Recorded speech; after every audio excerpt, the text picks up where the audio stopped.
कई दिनों से मुझे वो मैसेज में लिख रही थी, जनाब आला हजूर वाला, बस 1 मिनट मुझसे बात कर ले। मैं 1 मिनट से अगर तजावुज़ करूं तो बेशक कॉल न सुनना। मैं ज़ेरे लब मुस्करा के लिखता, बहुत बिज़ी हूँ, अभी नई नज़म हो रही है।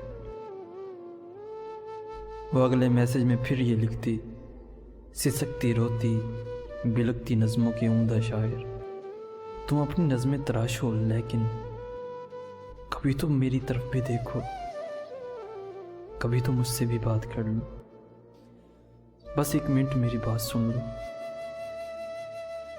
मैं हंस के लिखता, फजूल लड़की, बहुत बिजी हूँ, बस 1 मिनट ही तो है, नहीं ना। वो कई दिनों तक खामोश रहती। फिर एक दिन मैंने उसकी हालत पे रहम खाकर जवाब लिखा, बस 1 मिनट है और 1 मिनट से ज़्यादा बिल्कुल नहीं सुनूंगा। तो उसने ओके लिखा और एकदम से ही कॉल कर दी।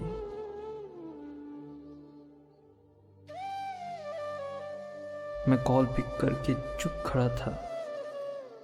वो गहरा लंबा सा सांस लेकर उदास लहजे में बोली, सर जी मैं जानती हूँ कि 1 मिनट है और 1 मिनट में मैं अपने अंदर की सारी बातें किसी भी सूरत न कह सकूंगी। सुलगती हिजरत ज़दा रुतों को उदास नज़मों में लिखने वाले अजीम शायर, खुदा की धरती पे रहने वाले उदास लोगों का दुख भी लिखना, कभी मोहब्बत में जलते लोगों का दुख समझना। अभी तो आधा मिनट पड़ा था मगर वो लाइन से हट चुकी थी। वो एक मिनट की जो कॉल थी ना, वो 30 सेकंड में कट चुकी थी। मैं कितने बरसों से अगला आधा मिनट गुजरने का मुंतज़िर हूँ। वो नर्म लेकिन उदास लहजे में बोलती हुई उदास लड़की मेरी समात के अध खुले दर से यूं ही अब तक लगी हुई है, हटी नहीं है।